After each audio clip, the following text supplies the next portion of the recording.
Bentar. Share screen gue masuk gak?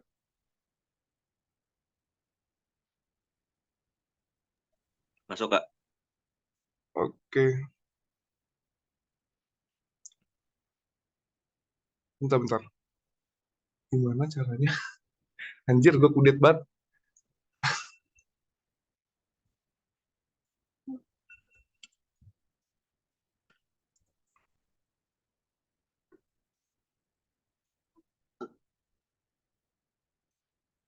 No. Idih, keselin. Gitu.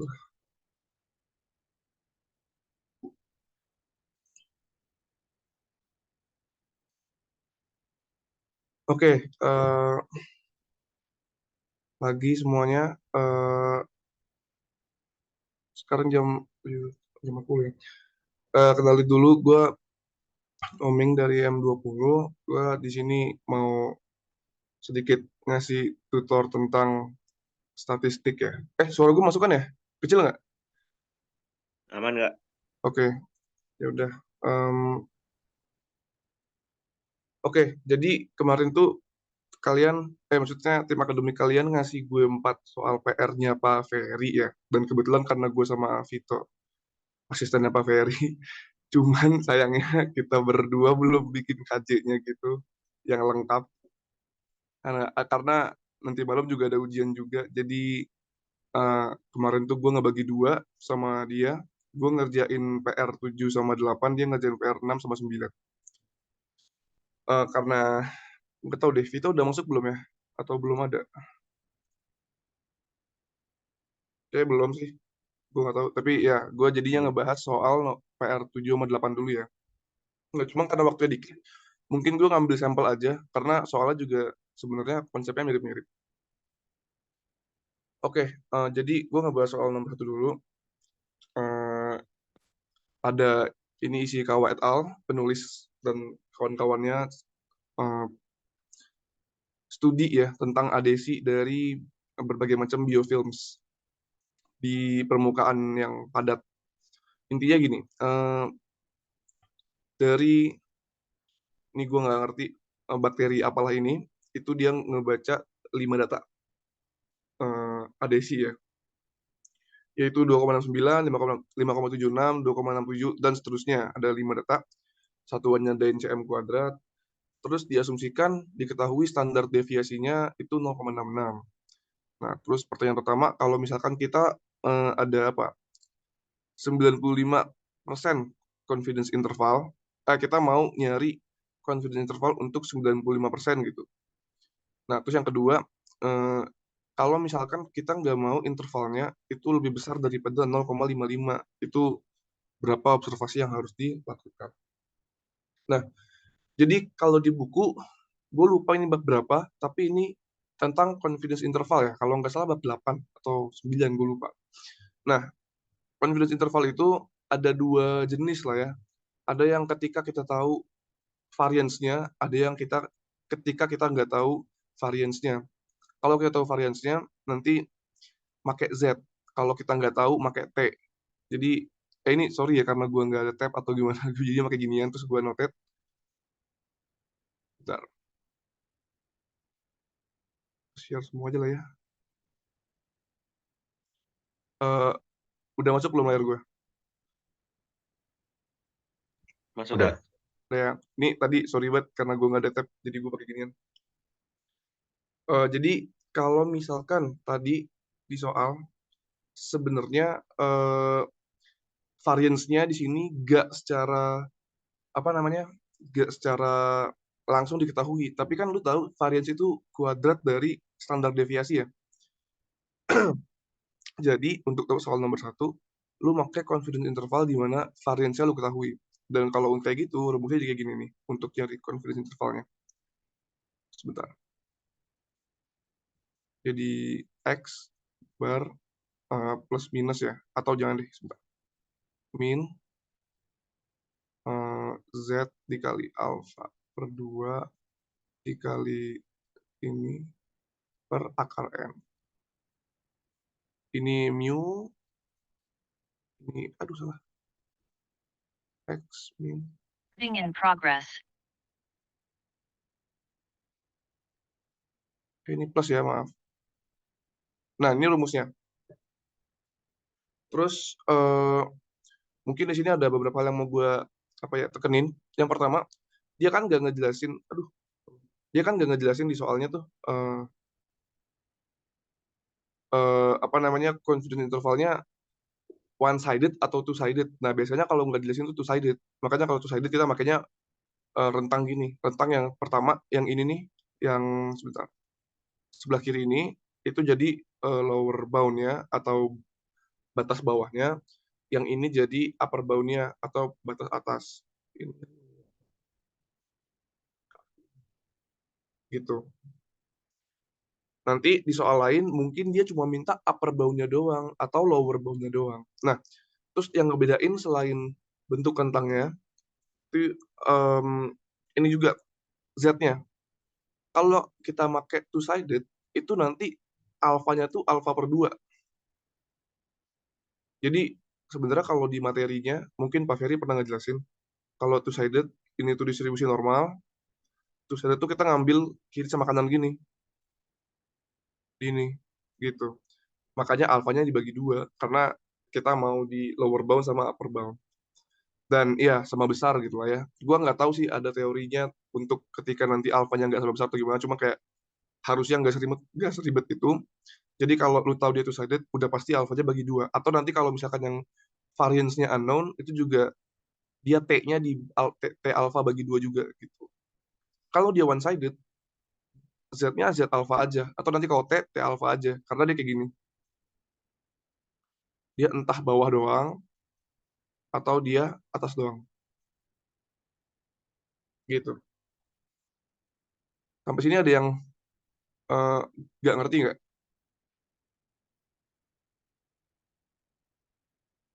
Gue hitung sampai 3 ya. Kalau ya pokoknya ntar tanya aja kalau misalkan nggak ngerti ya. 1, 2, 3. Yaudah, gue lanjut dulu. Nah, jadinya kalau kayak gini, terus gimana cara kita dapetin angka-angka yang mau dimasukin ke sini gitu kan? Nah, jadi mungkin kalian familiar sama Z ya.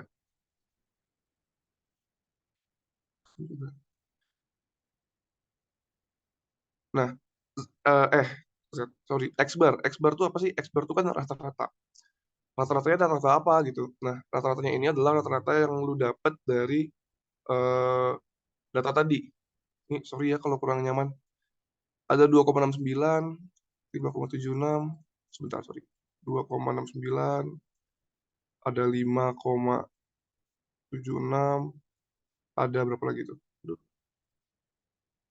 2,67, 2,67, 2,67, 1,62, terakhir ada berapa? Ada 4,12.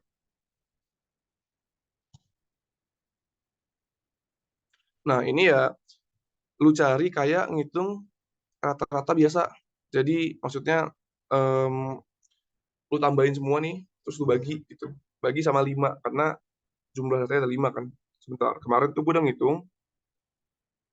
Sebentar ya, maaf.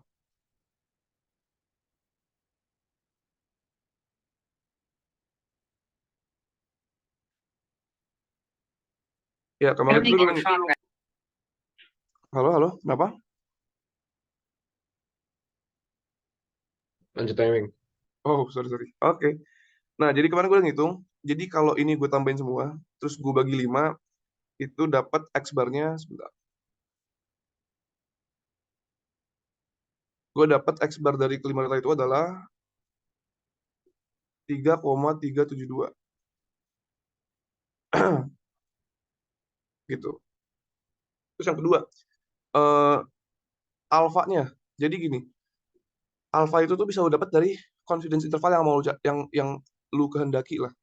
Kan kita mau confidence intervalnya tuh 95%. Gitu. Nah, CI itu apa sih? CI itu tadi confidence interval ya. Itu adalah apa namanya? 100 dikurang alfa persen gitu. Ini sama dengan 95%.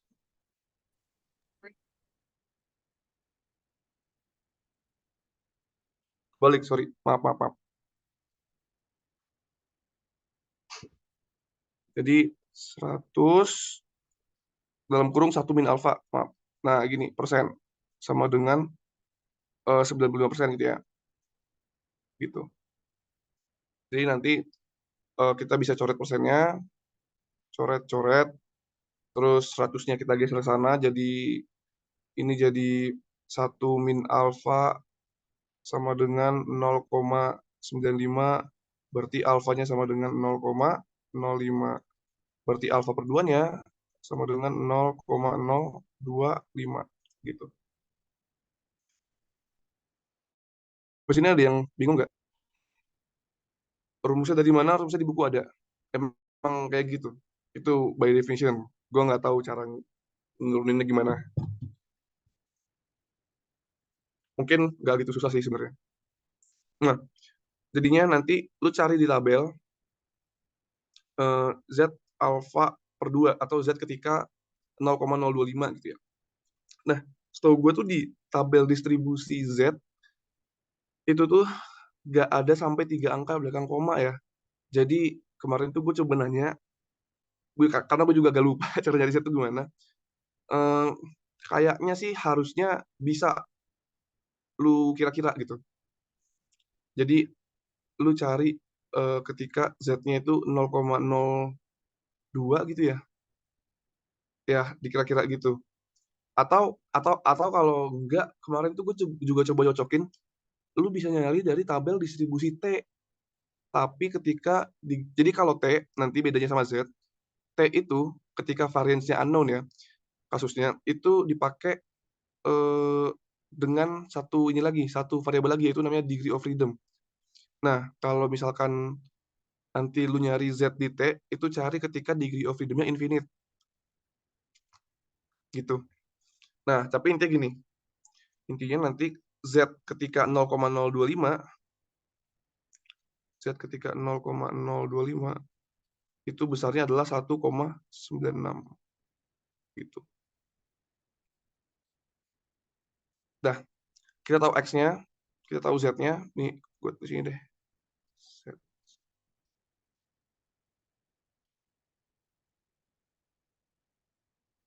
1,96.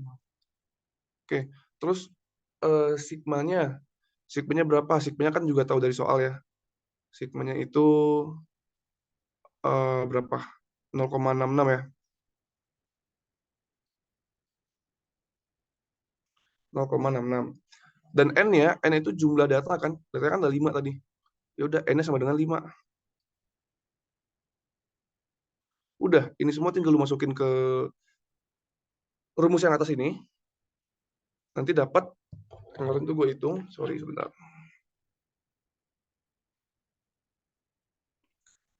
Kemarin gue dapat untuk batas batas bawahnya itu 2,79. Ini mu. Batas atasnya itu 3,95. 3,95. Gitu. Udah, ini untuk yang A ya. Sampai situ ada yang gak ngerti nggak? Oke, ada yang nanya nih, sebentar. Ming, tadi kenapa pakai tutel? Oke, tutel atau two side ya, dua sisi. Jadi, di soal itu kan nggak dikasih tahu. Biasanya kalau nggak dikasih tahu, makanya tutel. Kalau dikasih tahu, baru yang satu sisi. Gitu. Bingung nggak? Atau aman? Nanti contoh yang dikasih tahu itu ada di soal nomor, nih sorry, agak nggak nyaman. Soal nomor 3 nih, 3B itu. Jadi dia ngasih taunya construct a 95% lower confidence bound on the mean strength. Jadi ya karena dikasih tahu lower confidence bound. Walaupun yang A juga dikasih tahu two sided sih.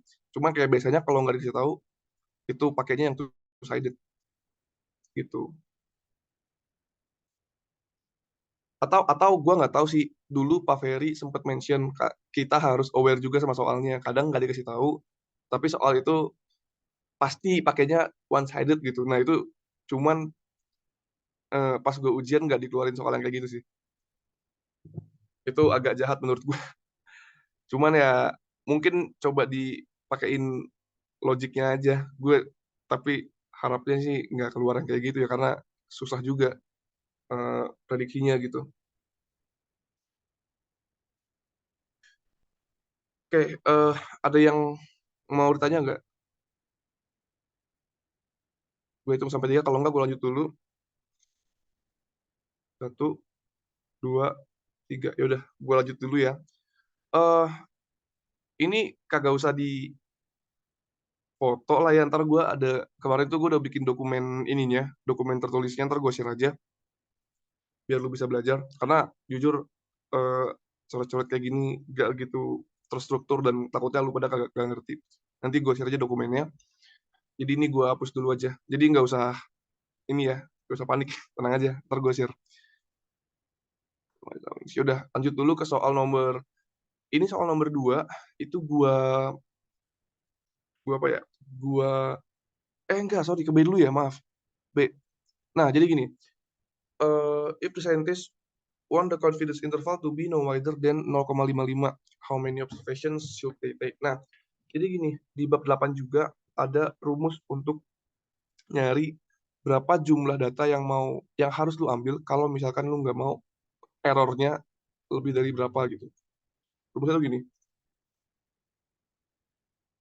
Bentar, maaf. Rumusnya tuh gini.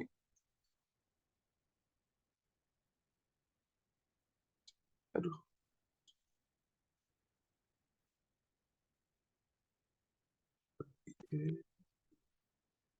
Nah, ini rumus untuk yang nomor B ya.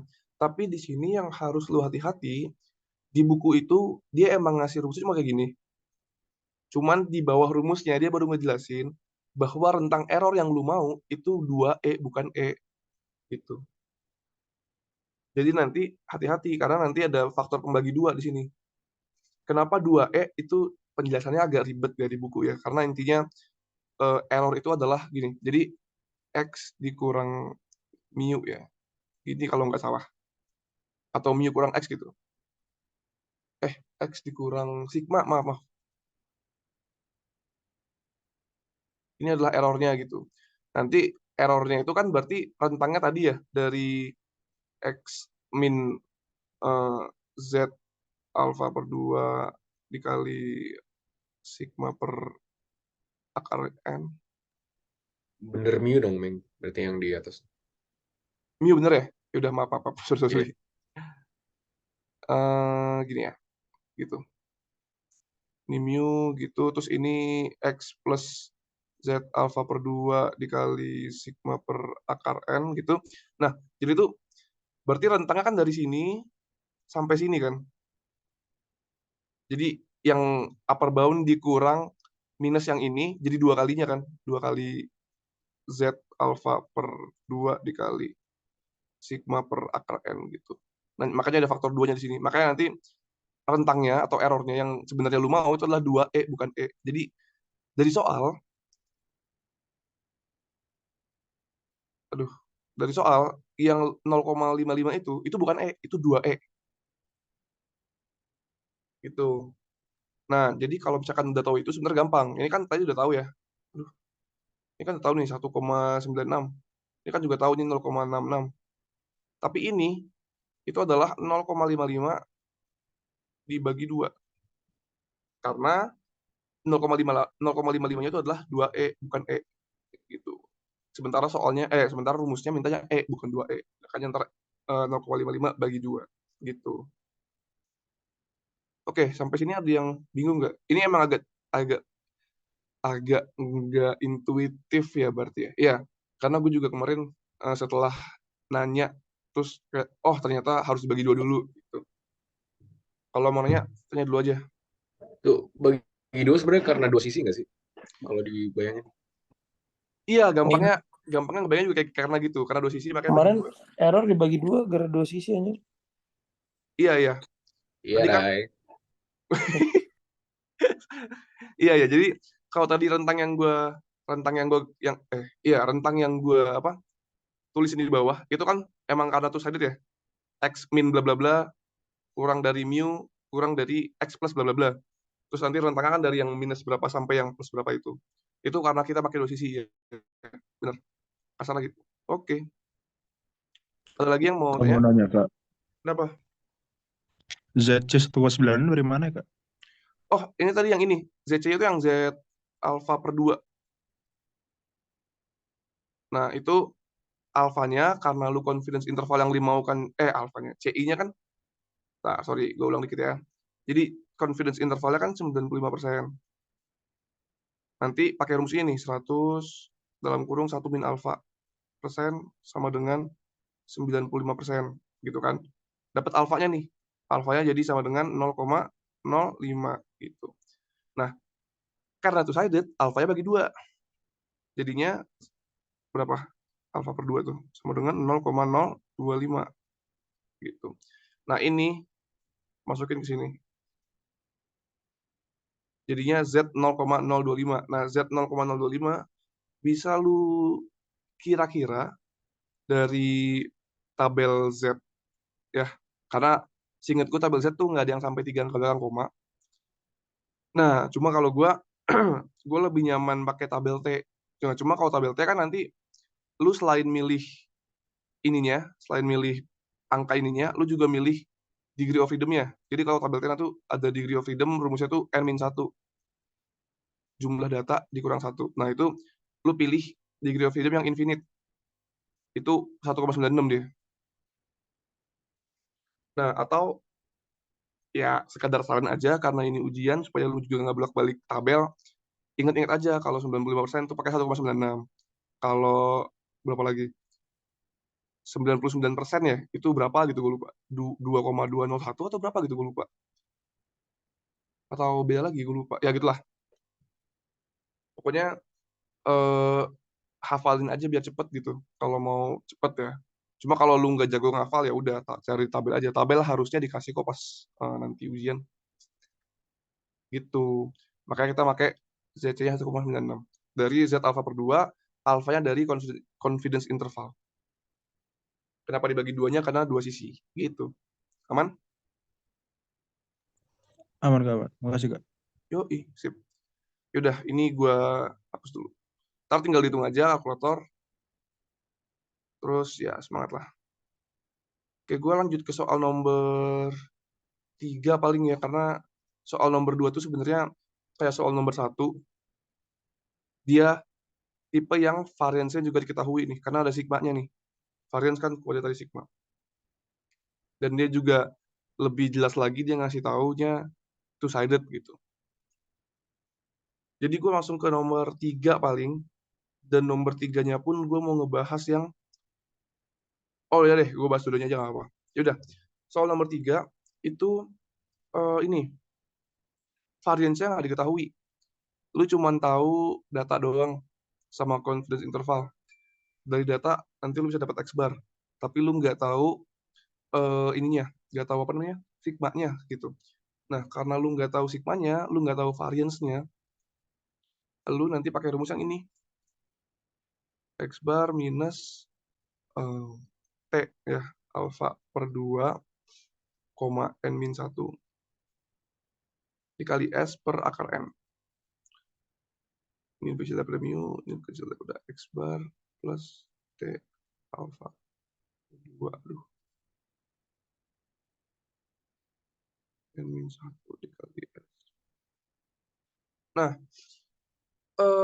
ya, ini untuk yang variance-nya known ya. Unknown, sorry. Lu makanya T. Dan kalau T, beda sama Z tadi kalau gue tekenin lagi adalah ada N-1-nya. N-1 itu jumlah data dikurang 1, itu menyatakan degree of freedom. Jujur, arti fisiknya apa gue nggak ngerti dari dulu. Karena ya, dijelasinnya juga nggak begitu dalam ya. Cuma disebut aja, cuma dimensinya itu namanya degree of freedom gitu. Cuman gue rasa kalau untuk ujian nggak begitu penting untuk lu tahu arti fisiknya apa gitu. Yang penting lu tahu cara makainya aja lah. Nah, jadi dari data tadi, ya ada 12 data, itu lu carilah X bar sama S-nya. Oke, X bar itu rata-rata kan ya, tinggal dijumlahin terus dibagi. Datanya ada 12. Jadi ya tinggal ditambahin aja, terus dibagi 12. Itu sebentar.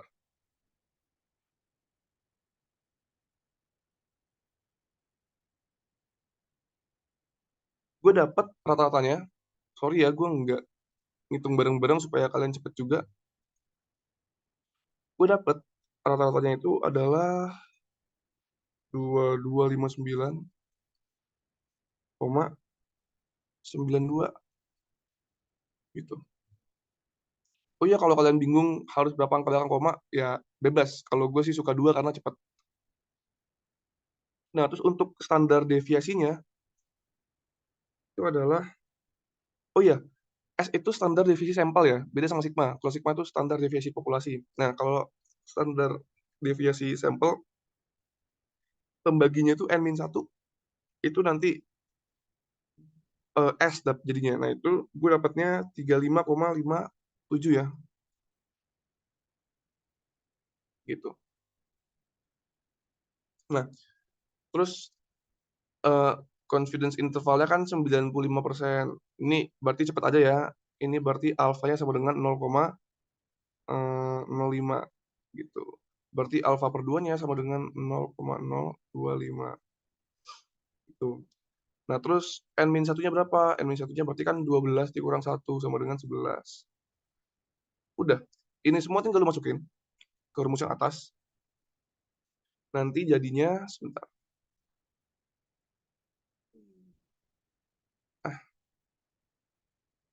Nanti jadinya berarti 2259,9 berapa tuh? 92 minus T-nya, T T untuk 0,025 dan N-1 11 itu 2,201. 2,201 gitu. Dikali S-nya tadi 35,57 dibagi sama akar 12.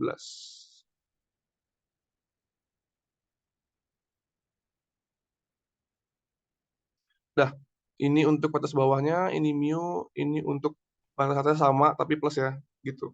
Nanti kalau lu hitung, buat tulis deh.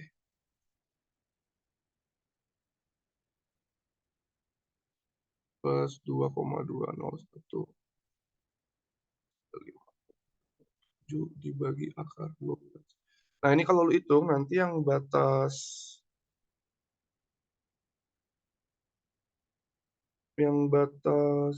sebentar. Batas bawahnya ini 2,237,32. Batas atasnya itu 2282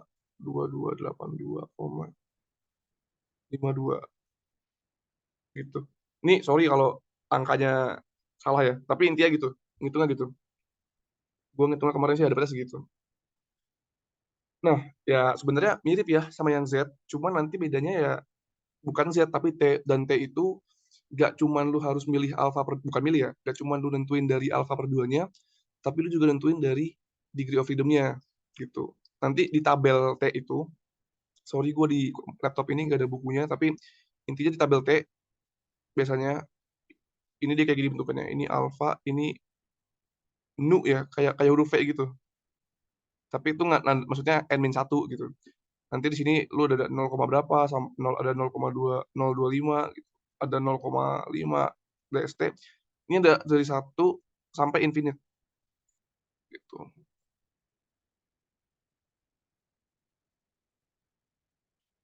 Nanti ya tinggal lu pilih aja, oh ya alfa gua 0,025, terus nu gua atau N-1 gua ya sini 11 gitu kan. Tinggal dicari aja ini berapa gitu. Menurut gua nyari T lebih gampang daripada nyari Z ya, karena kemarin gue nyari Z juga agak bingung kalau pakai teknik yang ngira-ngira gitu. Oke, ya tapi sisanya gampang. Paling yang agak ribet dari soal ini adalah lu harus ngitung S. Kalau datanya banyak, biasanya sumber salahnya di S-nya. karena ngitung standar deviasi sampel agak capek ya, karena lu harus hitung rata-rata dulu, nanti ngitung X min X rata-ratanya, terus dikuadratin lagi lah gitu. Nggak dikuadratin ya? Atau dikuadratin? Dikuadratin deh, terus diakarin lagi gitu. Nah ya, gitulah. Itu hati-hati di situnya. Gue nggak tahu, gue lupa di kalkulator tuh ngitungnya sampel atau populasi, tapi kalau kata itu sampel, mungkin itu bisa ngebantu kalian. Kalau di kalkulator tuh nanti lu masuk ke mode ini, statistik, terus nanti ya bisa ngitung S ya, gitu. Itu silahkan dimanfaatkan lah. Itu lebih kalau kalau emang itu untuk sampel ya, tapi tolong di cross check karena gue agak lupa. Tapi ya manfaatin aja lah, karena ujian waktu kan cuma 2 jam. Oke, gue lanjut aja ke, aduh ya Tuhan. Kak Ini, mau nanya, Kak mau nanya, iya kenapa? kenapa kenapa pakai sampel? Kenapa pakai sampel? Karena gini, ini, udah lah, apa-apa. Sorry agak nggak nyaman ya. Ini data lu cuma 12. Data 12 itu menurut lu sampel atau populasi? Oke. Jadi datanya kan dikit banget ya. Walaupun sebenarnya dari materi ini kayak lu bisa ngitung tuh kira-kira datanya seberapa banyak untuk bisa dianggap sebagai untuk bisa didekati sebagai populasi. Cuman pertama ini masih dikit banget, cuma 12 gitu. Itu masih dianggap sebagai sampel. Dan yang kedua, rumusnya sendiri by definition dia nyebutinnya adalah ini tuh S. Ini S. S per akar N. Untuk yang variance-nya unknown ya. Kalau yang variance unknown dia sigma per akar N. Sebenarnya kalau lu logikain gini, sigma itu kan dihitungnya tadi ya, kalau data lu udah banyak ya. Tapi kan karena kita nggak tahu sigmanya berapa ya, kita pakainya S gitu, sampel. Dan 12 data, karena dia dikit banget ya sampel gitu kan. Kebayang nggak maksud gue? Kalau yang ini kan rumus yang variance-nya known. Kalau variance-nya known kan, sigmanya kan tinggal akar dari variance-nya kan. Makanya dia pakai sigma gitu.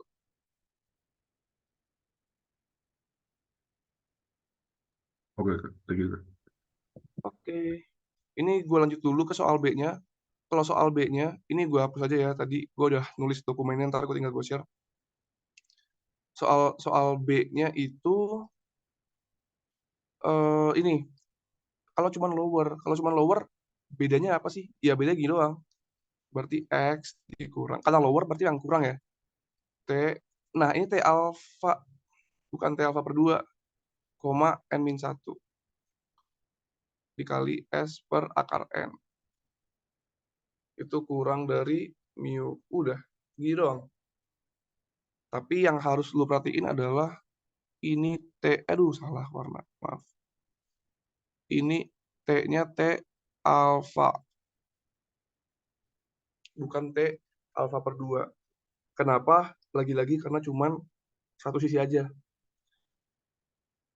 Nanti pun kalau misalkan di ujian ditanya ini upper bound, ya berarti rumusnya kayak gini aja. Mu lebih kecil daripada X bar plus ya. T alpha N-1 dikali S per akar N. Gitu.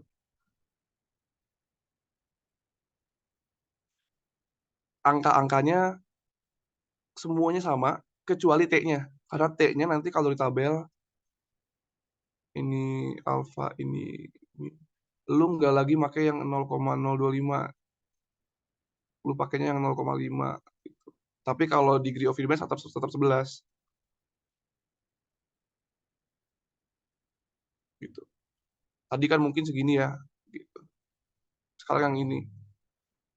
Nah, tapi X bar sama S-nya sama, akar N-nya juga sama. Jadi ya gitu doang. Menurut gue lu harus hati-hati, jangan ketipu sama soalnya.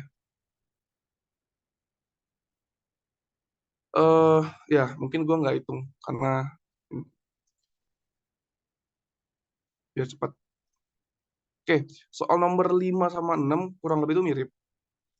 Jadi menurut gue kalau lu mau paham, bukan paham sih, kalau lu mau kayak cepat nanti kerjainnya, lu harus tahu dulu dia itu tipe yang variance known, var-nya known atau unknown. Gitu. Nanti kalau udah, kalau misalkan known, itu kan nanti lu berarti pakai yang Z. Kalau unknown, lu pakai yang T. Gitu. Nah, berarti kalau yang known, lu cari alpha per 2-nya. Alpha per 2-nya, lu hitung X barnya berapa. Lu, udah. Sebenarnya itu doang.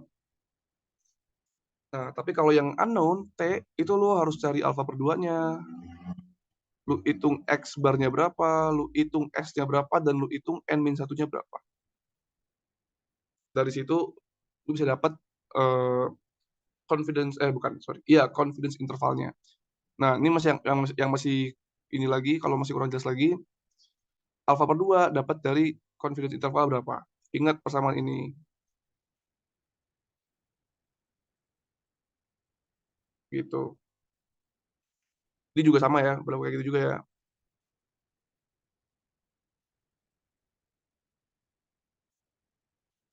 Untuk X bar-nya, ya cari pakai rumus rata-rata biasa, X1 tambah X2 tambah dot dot dot dibagi N. Ini juga sama.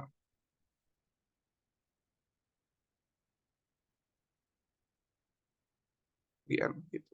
Kalau S itu, bentar, gue juga lupa rumusnya. Akar dari ini ya, akar dari apa namanya? Ini tuh rumusnya sigma dari akar X min X bar ya, kuadrat per N min 1. Sigma-nya dalam ya? Sorry. Akar sigma gini, nah ya maaf.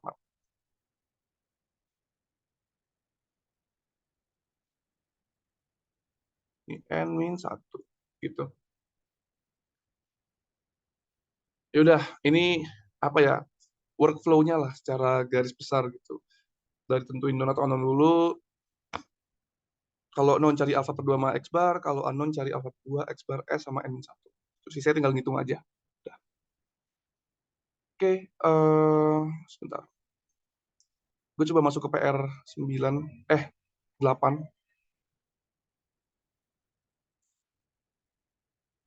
Sebentar ya.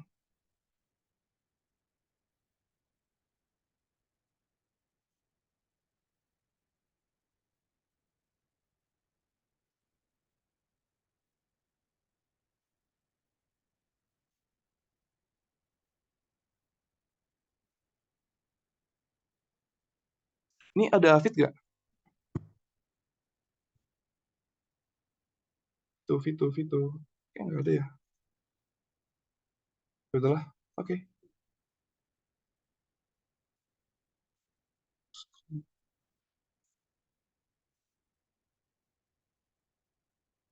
Share screen gue masuk nggak? Harusnya udah ya. Learning. Oke. Nah, jadi ini hypothesis testing ya.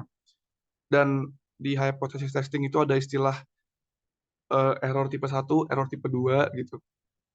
Ada istilah power. Nah, itu gini. Ini gue juga agak lupa jujur. Coba ya kita cari error tipe 1.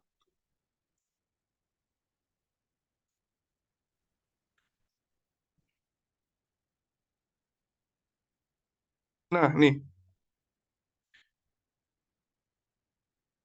Mana yang bagus ya?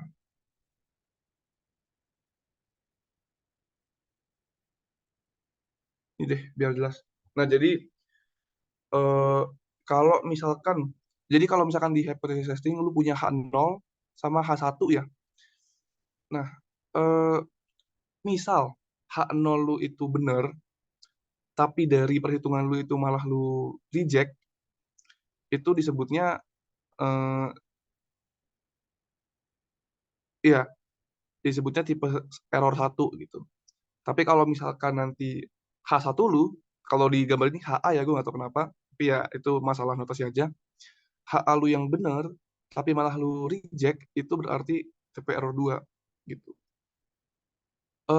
Jujur gua nggak ada cara yang mudah untuk ngafalnya sih. Tapi ya mungkin kalau lu mau bikin tabel kayak gini aja, ditabulasiin aja nanti, biar lu nggak kebalik-balik juga. Mungkin gini ya cara ngafalnya ya. Kalau H0 itu kan kayak H0 itu kan kayak hipotesis pertama lu. Kalau itu bener tapi dari perhitungan lu malah lu salahin ya berarti itu tipe 1 gitu karena itu hipotesis pertama lu gitu. Kalau HA bener tapi lu salahin itu tipe 2 karena dia hipotesis kedua lu. Mungkin gitu, gua nggak tahu. Semoga lu nggak pada kebalik lah ya. Nah, tapi intinya gini, eh, dari soal ini lu ada punya kayak sampo, terus lu entah entah gimana dan kenapa lu malah penasaran sama ketinggian busanya, dan ya lu ngukur dan distribusi normal, dia punya standar deviasi 20. Terus dia mau ngetes H0-nya, mu-nya adalah 175, sementara H1-nya itu lebih dari 175. Terus sampel lu ada 10.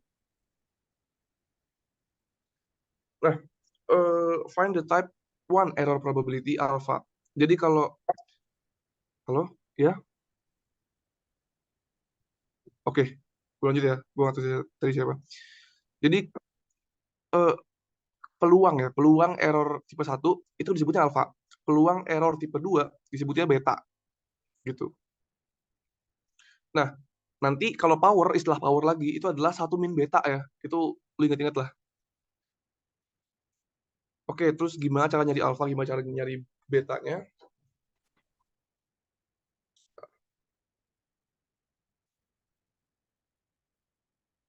Oke, jadi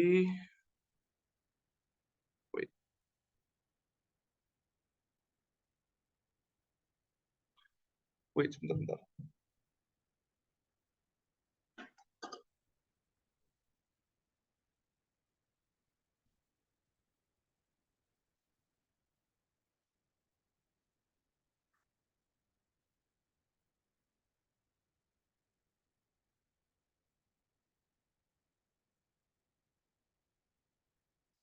Sebentar. Gue nyari kertas gue dulu.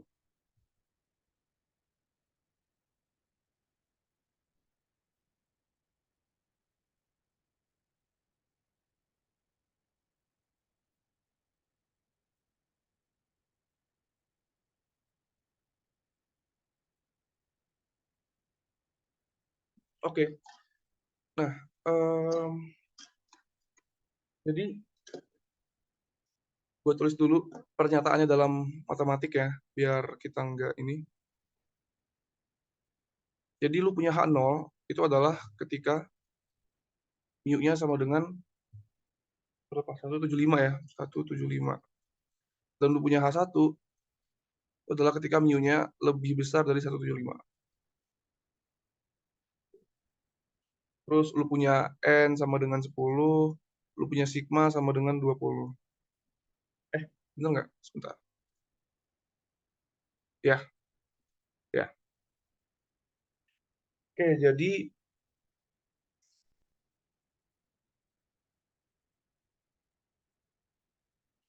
jadi karena kita tipe 1, kita fokusnya ke H0 aja. Karena tadi error tipe 1 itu kita nge-reject H0 padahal H0 benar gitu. Jadi H0 itu di accept ya. Ini reject gitu. Di accept kalau misalkan kita dapat kita reject dulu deh. Kita reject dulu kalau misalkan kita dapat X-nya itu lebih dari 185 ya. Nah, kenapa 185 di sini? Jadi lihat nih. Type 1 error-nya ketika X-nya 185. Jadi type 1 error itu kan tadi kalau kita reject ya, H0-nya padahal benar. Dan dia lebih besar daripada 185 gitu. Makanya di reject-nya ketika X-nya lebih dari 185 gitu. Nah, kalau misalkan yang di accept-nya berarti ya tinggal apa ya, daerah di baliknya atau komplemennya ya. Berarti ketika X-nya lebih sama dengan 185. Nah, terus kita balik lagi. Kan ini type 1 error. Type 1 error adalah ketika H0-nya bener tapi kita reject, berarti yang ini yang kita ambil.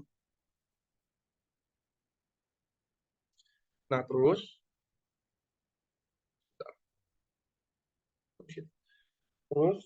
berarti kita kan nyari peluangnya, kita nyari alfa. Alfa itu adalah peluang ketika H0-nya reject padahal benar gitu ya secara nggak matematisnya. Nah, ini secara matematisnya berarti P ketika X-nya lebih dari 185 gitu. Nah, ini ya udah, ini tinggal lu pakai. Nah, tadi sebenarnya di soal tuh ada keynote-nya bahwa ini distribusi normal. Berarti apa ya? Lu pakai distribusi normal aja. Berarti nyari P, ini sorry ya, gue gesernya ke sana. Nyari P ketika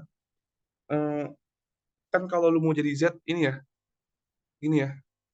X bar min mu ya per apa sih, per sigma dibagi akar N gitu ya. Sorry, ini ada yang bisa confirm nggak? Gue agak lupa rumusnya. Bener gini ya? Kalau kita ngetransformasi dari X jadi Z.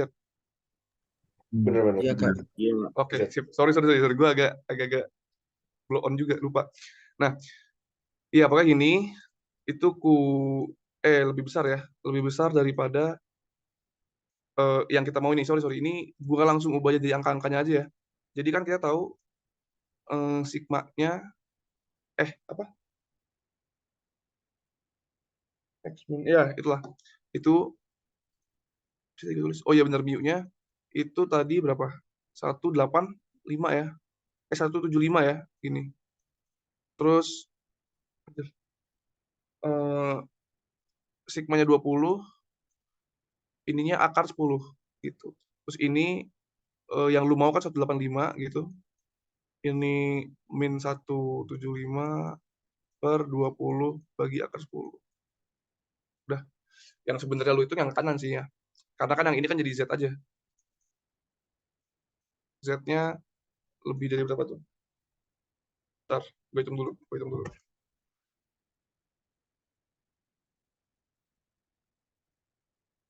Atau ada yang bisa bantu hitungin nggak? Sorry banget. Gue belum gitu, nggak bisa semalam. 1,58 nggak kayaknya. 1,58. Iya, Oke. tadi gue coba ngitung segitu. Segitu, yaudah, oke. Thank you ya.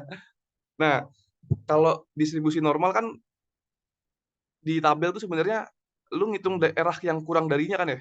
Kurang dari sama dengannya ya? Bukan lebihnya ya? Berarti nanti ini lu modifikasi. Jadi kayak gini. 1 min P Z kurang dari sama dengan 1,58. Kebayang nggak maksudnya? Iya, kebayang.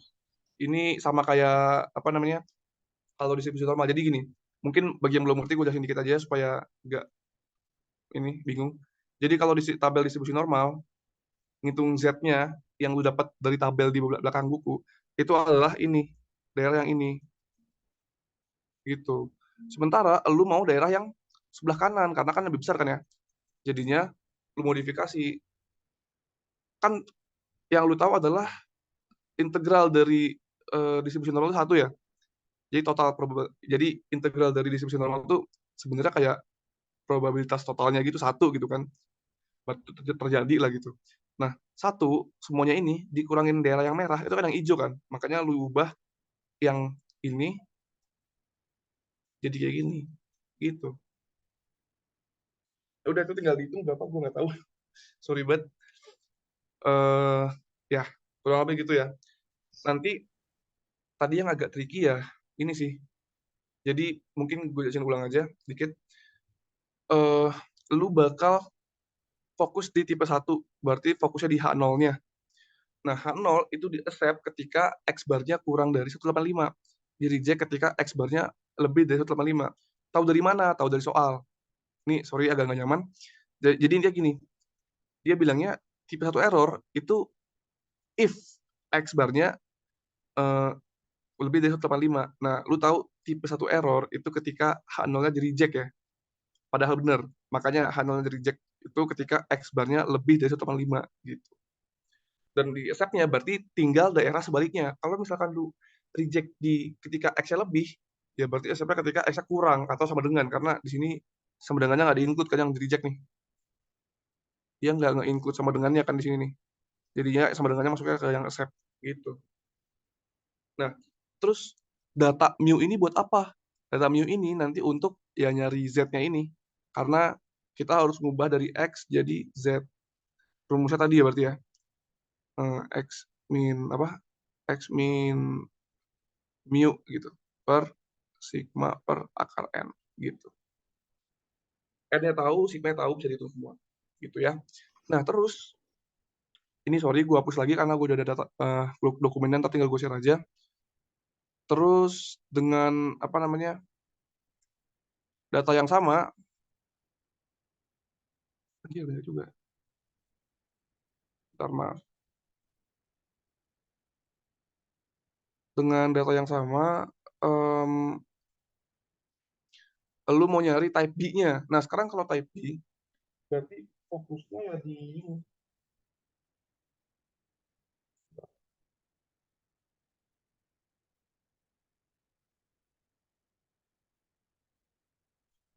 Oke, sorry. Type B juga bisa lu fokusin ke H0, tapi sebaliknya berarti. Sebenarnya, sorry, berarti tadi reasoning gue agak melenceng ya. Lu fokus di H0 sebenarnya bukan karena dia tadi type 1, sorry. Tapi lu fokus di H0 karena dia mu-nya sama dengan 175. Lebih gampang lu evaluate ketika lu tahu nilainya sama dengan berapa, daripada lu evaluate ketika kayak gini bentuknya. Lebih besar atau kurang dari gitu. Itu susah gitu nge-evaluate-nya, karena ya lu nggak tahu kan mu-nya berapa jadinya. Karena dia suatu daerah gitu, bukan suatu angka pasti.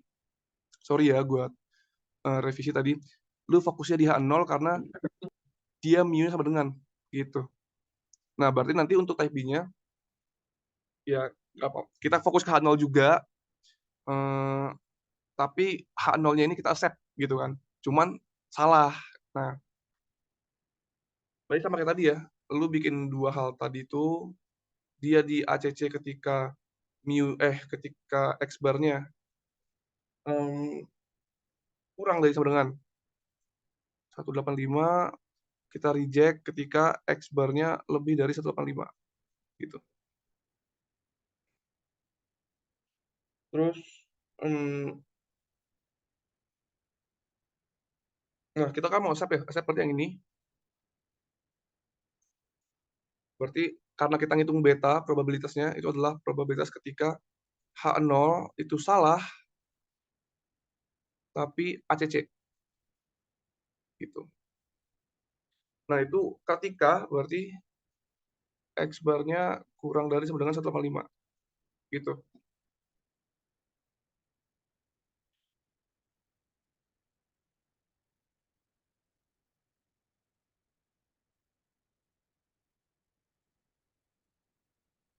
Sorry.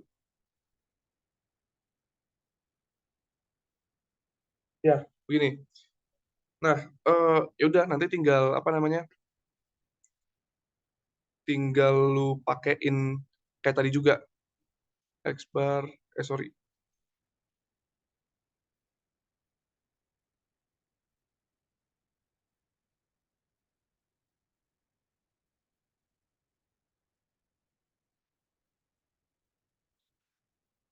Bentar ya. Kemarin tuh.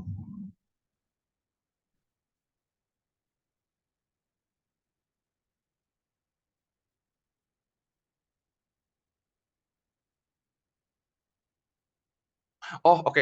Ya udah. Sorry. Gue kelewat soalnya. Jadi ini oke, gue nyusul aja. Jadi ini sama kayak tadi, P X bar min mu gitu ya. Ini sigma per akar N kurang dari 185 dikurang mu per sigma akar N gitu. Nah, ini tapi untuk soal yang B, mu-nya diganti ya jadi 185. Itu kenapa diganti? Ya karena soalnya minta begitu. Sorry. Tadi gue bingung di situ, makanya gue diam bentar. Nah, kalau sigma sama akar N-nya sama. Jadi ntar ini tinggal lu hitung aja. Berarti ini PZ, ini kurang dari sama dengan 185 kan, kalau 185 0 ya. Jadi mau berapapun penyebutnya tetap 0. Nah ya udah, inilah betanya gitu. 0 tuh berapa?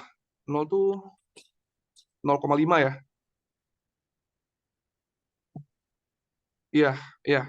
Atau berapa lah ya. Pokoknya tinggal dicari tabel aja kan nilainya gitu. Nah, terus nanti masuk ke ini. Find beta for the true mean of, ya ini sebenarnya lu tinggal ngitung ulang apa namanya? Lu tinggal ngitung ulang yang nomor B, tapi mu-nya diganti lagi jadi 195. Udah, itu doang. Ada yang bingung nggak? Kamu mau nanya, Kak. Sok, gimana? Berarti yang tadi si Mi-nya diganti 185 itu karena di soal bilangnya ketinggiannya pengen 185. Iya. Tadi, sorry ya, gue diem lama tuh karena kayak, anjir kok jawaban gue tiba-tiba berubah gitu. Ternyata soalnya yang minta. Sorry. Oke, Kak. Masuk, Kak. Ya, jadi kalau yang A, itu lu pakai yang dari hipotesisnya ya, yang 175 gitu. Karena bukan syarat sih, tapi data dari soal A, dia nggak ngasih tahu mu-nya berapa kan. Dia cuma ngasih tahu region yang error itu, region yang diterima tuh berapa tuh, yang X bar lebih dari 185 gitu. Nah, kalau yang B, dia mau mu-nya lu ganti dengan region yang critical region-nya sama kayak yang A gitu. Yang C, critical region-nya sama kayak yang A, tapi mu-nya diganti lagi jadi 195 gitu. Kebayang nggak? Mau nanya lagi, Kak. Gimana? Gitu. Berarti yang sebelah kanannya 185 kurangin 185. Iya. Ini makanya 0 nih. Oh, Ini oke. 85 juga kan. Makanya tadi gue bilang 185 kurang 185 kan 0. Terlepas dari berapapun menyebutnya, makanya ini 0 nih. Gitu. Oke, Kak. Masuk, Kak. Oke. Ada lagi Kamu yang mau nanya. nanya? Ya, gimana? Berarti ini yang ini nggak perlu cari tahu H0-nya tuh false atau true gitu ya? Tinggal hitung Iya aja. sih. Iya. Karena lu langsung ke tipe errornya kan. Kayak kita bukan fokus ke H0 yang benar atau enggaknya dulu gitu. Oh Dan iya. maksudnya itu nggak perlu lu cari tahu karena lu udah dikasih tahu critical region-nya kan. Iya. Gitu. Mungkin nanti kalau di ujian bisa aja critical region-nya lu nggak tahu, lu harus nyari tahu sendiri. Jadi lu harus nge-define sendiri H0 H1-nya gitu. Ya, gua nggak tahu. Oke, thank you. Yoi. Kak mau tanya Kak. Mhm. Berarti yang soal B sama soal C itu pakai alfa dari soal A.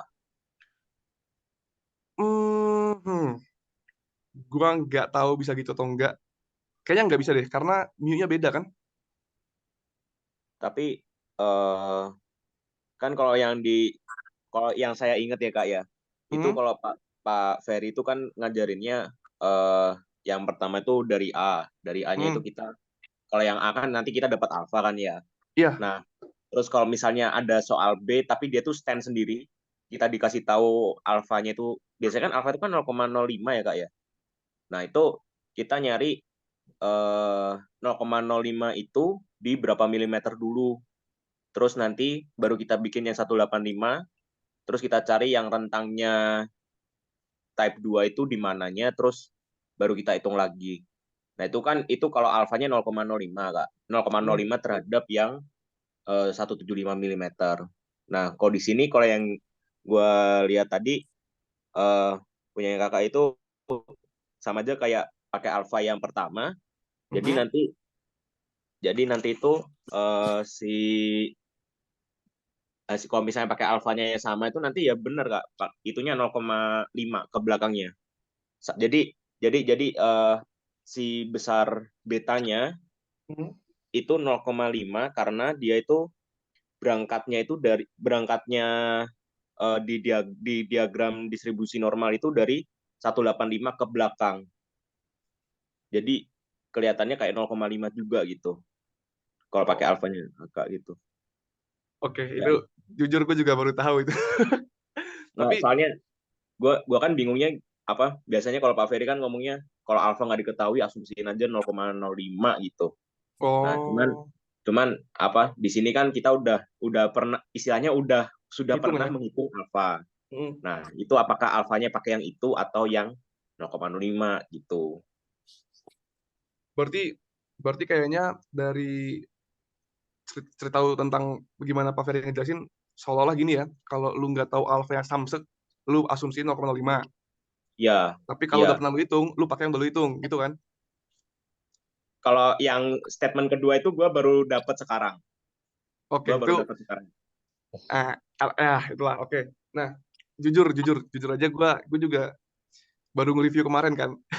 Jadi kayak gue bahkan lupa kalau Pak Ferry atau gimana pernah ngomong gitu. Cuma kalau dulu gue diajarin ya ngitung kayak gini aja. Oh, Karena dulu gue bukan oke. sama Pak Ferry, jujur. Gue sama Pak Pram. Ah, oke. Jadi ya sama Pak Pram sih, seinget gue, kalau gue nggak tidur, dia nggak pernah mentioning kayak gitu. Tapi kalau emang bisa kayak gitu, sok dipakai. Jadi kalau mau dibuktiin, coba latihan soal lagi aja ya. Karena gue nggak berani mengkonfirm juga gitu. Oke. Siap. Thank you, Oke. Pak. Tuh mungkin friend-friend lu yang lain bisa juga bantu coba dikonfirm gitu. Siapa tahu kayak pakai cara lu bisa lebih cepat kan, bisa save time. Oke, ada lagi nggak yang mau nanya?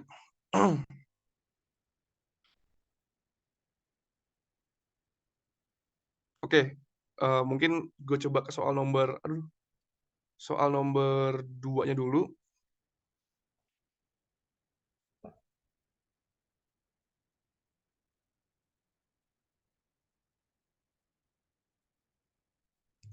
Ini gue hapus dulu ya, ntar gue share ininya, jawabannya. Oke. Jadi untuk soal nomor 2, lu punya, ini langsung masuk aja biar agak cepet. Soal nomor 2 itu lu punya, apa nih? H0 sama H1 ya. H0-nya adalah ketika mu-nya sama dengan 3, H1-nya ketika mu-nya tidak sama dengan 3. Aduh anjir. Gitu. Terus, apa lagi tuh? Sebentar. N-nya 15, X-bar-nya 2,78. Oh shit. N-nya itu 15, X-bar-nya 2,78. Sigma-nya 0,9. Gitu ya. Oke, alfanya 0,05.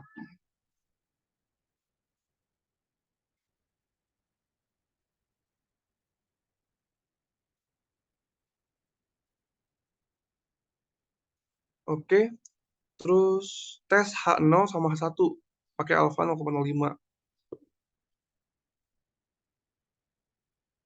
Oke, jadi lu kan tinggal ngitung ini berarti ya kalau gini ya. Lu tinggal ngitung Z-nya ya berarti ya.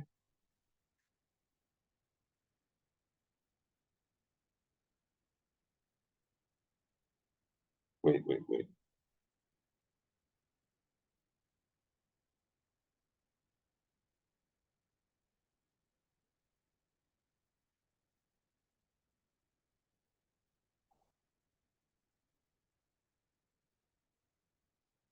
P-value.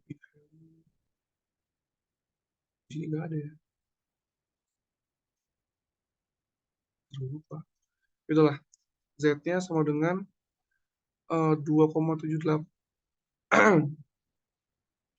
dikurang mu-nya 3 ya. Bagi 0,9 per akar 15. Berapa nih?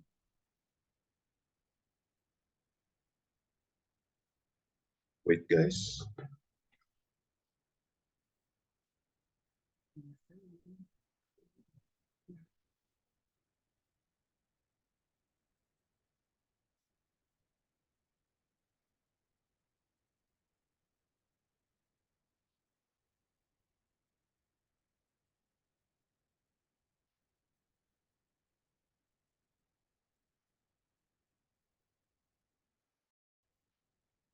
Oke. Nah, ini berapa nih? Kalau hitung minus Sebentar, gue pastiin dulu ya. Atau ada yang undang itu nggak? Min 0,946. Oke, gue pakai min 0,95 ya, karena gue males. Terus nanti dari tabel, lu dapet p-value-nya berapa?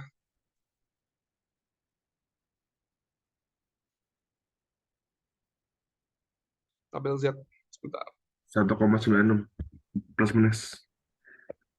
Yang minus, kalau yang minusnya berapa ini? Yang minus 0,95-nya? Plus minus 1,96 yang P value. Oh iya, Kan dia ada lower sama bound. Lower sama apa? bentar. Itu bukannya Z value ya? Yang 1,96. Gue Iya, ingat ya, banget itu dia. kalau Kalau dari ini ya, sebentar. Dari tabel, sebentar. Tabel ini harusnya.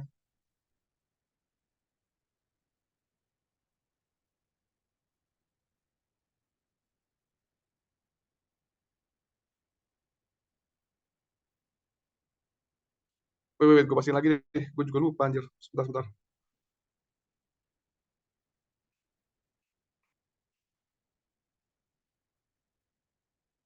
Oh itu 2,5445 sama 3,45 Gue koma. buat nyari X ya. P value X ya. 2,54 sama 3,45. 2, berapa? 2,54 Ya, sama 3,45. 3,45. Iya. Ming ini nyari probabilitas yang kurang dari yang Z kurang dari 0,95 atau apa Anda? Bentar, gue juga lupa. Malu maksudnya gimana ya, anjir? P-value itu gini gak sih? Eh, ini tutel ya? Ini tutel ya? Bentar. Sorry. Ini, dia nggak bilang tutel sih harusnya. Jadi, ini seinget gue ya, seinget gue. Sorry banget. P-value itu, P-value sama dengan P, Z. Berarti kurang dari min 0,95 tambah P, Z lebih dari sama dengan 0,95. Bener nggak kayak gini konsepnya? Ini seinget gue. Ada yang bisa confirm nggak? Ini buat P-value itu berarti ini buat rejectnya ya? Reject Hanol. Iya, buat nge-rejectnya. Jadi nanti sorry banget ini gue lupa ini benar atau enggak. Tapi kalau ini benar, jadi nanti lu cari di tabel Z-nya ini tambah ini gitu kan. Nanti intinya gini. Kalau P-value lebih besar daripada 0,05, ini kan significance apa? Namanya significance level ya? Oh iya, significance level. Kalau P-value lebih besar, kita fail. Ini berarti fail to reject H0. Berarti H0-nya di accept gitu kan. Kebayang nggak maksud gue? Nah, cuman jujur gue agak lupa ini benar atau enggak nih. Coba lihat soalnya lagi deh, Ming. Lihat soal lagi ya. P Sorry. value-nya benar. P value-nya benar rumusnya. Terus jawab dapatnya tuh P value-nya 0,342. Nah, oke. Oh iya, oke lah. Berarti benar gue dapet segitu. Oke, sorry. Sorry ya, sorry. Berarti berapa tadi? 34. 0,34. Ya, 342 ya, atau 34 berapa lah. Nah, oke. Sorry ya, gue agak lupa juga habisnya. Semalam tuh udah setengah sadar gitu. Nah, jadi intinya gini. P-value, kalau tutel, jadi kan sepaham gue tuh gini. Nah, kalau tutel itu kan ada gini ya, kita nyari yang di sini sama yang sini kan. Nah, jadi begitu dapat Z-nya, kita mau Z yang ke arah sana sama Z yang ke arah sana dijumlahin itu P-value-nya. Itu two tail ya, kalau two tail. Kalau one tail ya berarti cuman ini doang. Misalkan ini doang ya berarti di value yang sana doang. Atau kalau dia ini gitu doang. Paham gue gitu. Kalau salah tolong dikoreksi ya. Nah, cuman karena two tail berarti kita pakai yang sana sama yang sana. Makanya kita pakai P Z kurang dari minus 0,95 sama P Z lebih dari 0,95.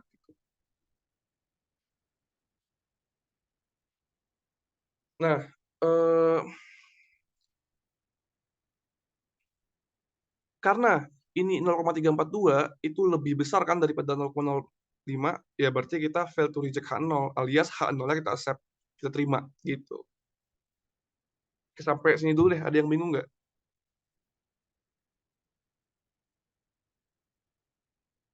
Oke, mungkin gua lanjut dulu aja.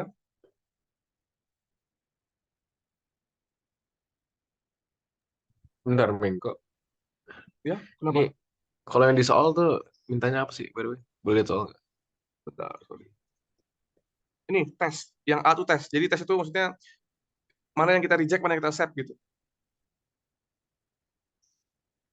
Bayang nggak? Duh, maaf banget ya ini. Iya, ya. Terus Hmm, berarti kenapa? kalau misalnya balik lagi deh, coba balik ke yang biar kelihatan. Tuh Oke. kan X barnya 2,78 bla bla bla bla Hmm, bla. Berarti kan dapat tuh P value-nya itu kita set yang di kiri kanan kan. iya, Tapi kan itu bukan artinya probabilitas kiri dan kanan itu jadi karena lebih gede daripada alfa yang kita tentuin berarti malah ini enggak sih? Kita malah reject. P value karena lebih gede daripada alpha. Alpha sebentar. Karena lebih gede. Soalnya kan kalau misalnya P value-nya gini berarti kan probabilitas dia lebih jadi luar X bar itu kan berarti lebih gede kan. Sebentar. 0,05. Iya juga ya. Sebentar, bentar, bentar. Pak,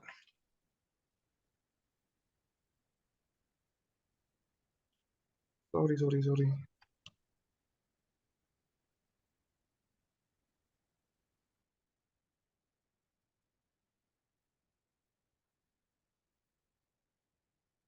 P value-nya,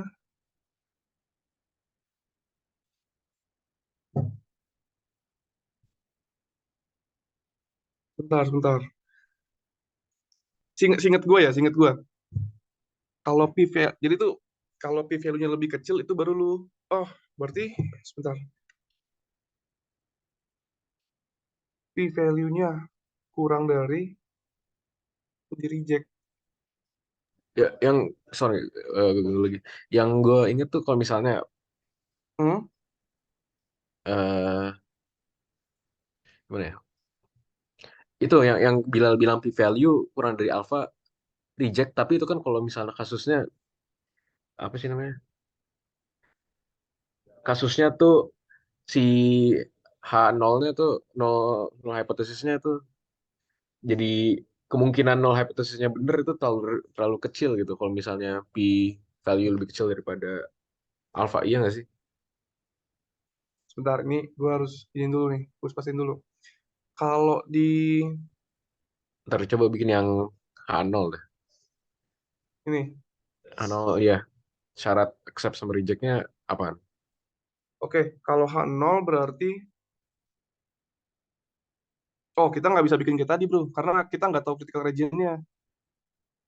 Kita taunya kan sama sebenarnya doang kan ya, bukan bukan region gitu kan, bukan kurang kan. Jadi harus dari P value. Hmm, kayaknya gue buka tabel Z deh. Sebentar ya, sebentar, bentar. Biar mastiin, biar mastiin. Gue ngerti maksud lo abisnya. Jadi gue harus mastiin dulu, sebentar. Tabel Z. Kalau misalkan 0,05. Oh, gini, gini. Eh,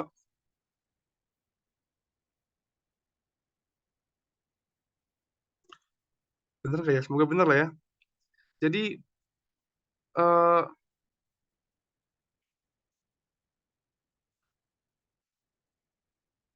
kalau syaratnya kenapa p-value lebih kecil di reject, terus kalau p-value lebih besar di reject, nggak reject, kenapa? Mungkin karena gini ya. Jadi kayak p-value itu kan apa namanya? eh probabilitasnya ya nggak sih? Sementara Iya. 0,05 ini 0,05 ini juga probabilitas ya. Bentar. Eh 0,05.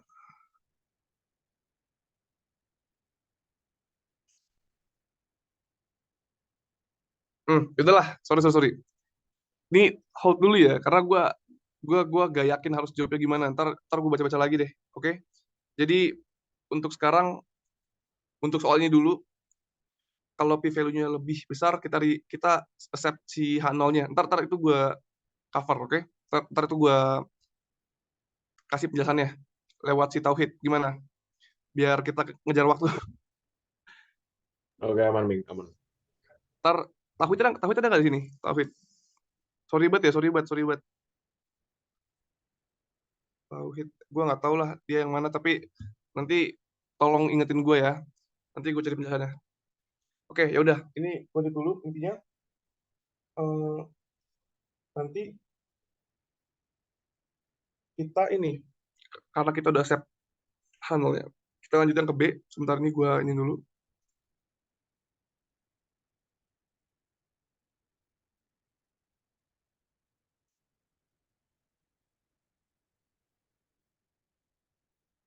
Jadi kalau untuk yang B, mungkin paling enaknya kalau lu nyari tentang confidence intervalnya dulu ya, supaya tahu kayak apa namanya, supaya tahu kayak ya critical region-nya gitu. Jadi nanti lu pakai X bar, aduh ya Tuhan. Kan kalau ini kan variance known ya, berarti X bar minus gue langsung aja lah ya, kalau nyari tentang plus minus gitu. Z-nya itu pakai yang 0,05, 0,025.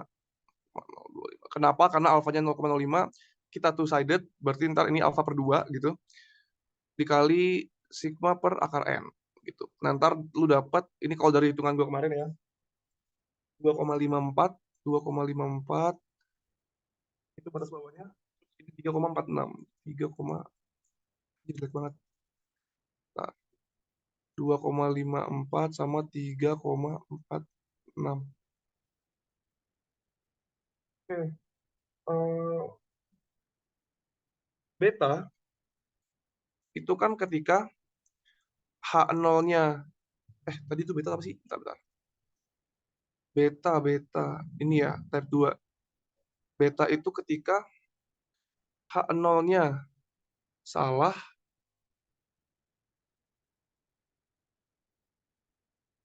tapi kita support. Oke. Nah, probability ketika H0-nya salah, tapi ACC. Gitu. Nah, kalau dari region ini sorry, gue buat dalam bentuk ini ya, 2,54, 3,46 gitu. Nah,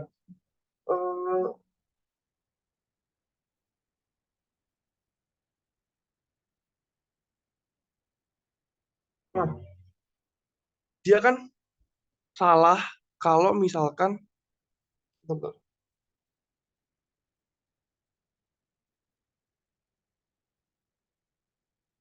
Oke, sorry. Jadi type 2 error itu kalau kita accept H0 tapi H0 salah. Dan H0-nya itu salah kalau dia ada di antara ini.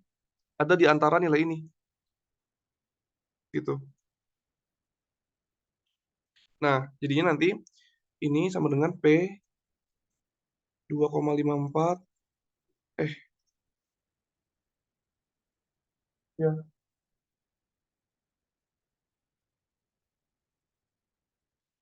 2,54 ini X ya. 3,46. Nah, ini nanti diubah jadi Z ya. Ini diubah jadi Z pakai rumus yang ini. Apa namanya? X bar mu per sigma per akar N. Sigma tahu kan ya, N tahu. Mu-nya pakai yang 3, ini pakai 3. Nanti dapat ini berapa, ini Z, ini berapa gitu. Nah, ntar tinggal dihitung probabilitasnya. Oke, ini sorry banget yang ini nanti gue kasih penjelasan yang lebih lengkapnya lagi. Gue semalam tuh udah ngitung, cuman agak lupa-lupa juga gimana. Nanti mungkin gue share aja dokumennya sebelum jam 12. Biar lu juga sempat baca-baca lah. Nah, nanti ini kan beta ya. Sementara kan kita kan disuruhnya di power ya. Power itu adalah 1 min beta. Gitu. Rumusnya dari mana gue nggak tahu. Itu by definition-nya begitu. Di bukunya. Gitu. Nah, ya udah. PR6 sama PR9 juga belum ke cover. Jadinya. Itu kemarin gue udah coba minta ke Afid untuk bikinin KJ-nya. Tapi mungkin nggak semuanya kejawab. Nanti ya kalau sempet gue juga coba bantu jawab ya. Karena ada ujian juga jadi agak buru-buru gitu. Sorry banget ini. Gimana? Untuk soal yang ini nanti gue kasih penjelasan lengkapnya. Soal yang lain tuh kalau ada yang bingung tanya aja. Cuman kalau nih gue nggak tahu tapi kalau dari tahun lalu kecenderungan itu emang banyaknya atau penekanan materinya ya di confidence interval sama hypothesis testing gitu ya. Nah gue nggak tahu tahun ini penekanannya di mana. Dan maksudnya toh soal ujian satu lu sama soal ujian satu gue juga agak beda gitu kan tipenya. Jadinya gue nggak bisa janjiin apa-apa. Tetap belajar dari semua itulah gitu. Ini siapa nih ininya nih? Dari angkatan lu nya nih. Udah jam 9 habisnya. Jadi gue harus Kenapa, Ming? ini nih, gue harus kelas, sorry banget. Oh iya, aman. Ya udah, mungkin bisa ditutup sekarang kali ya, friend, karena udah jam 9 dan kebetulan tutor kita mau ada kelas, jadi mau ngucapin terima kasih ke friend-friend semua dan ke Omeng sebagai tutor. Nanti record dan catatan bakal dibagiin ya, friend, ke grup angkatan. Makasih semua yang udah datang. Selamat pagi, selamat sarapan, dan selamat semangat ujiannya, friend. Thank you. Semangat. Thank you juga. Sorry Thank kurang you, lengkap. friend. Nanti gue share juga jawaban gue ya. Yo, Makasih, Kak. Meng. Thank you, Meng. Yuk.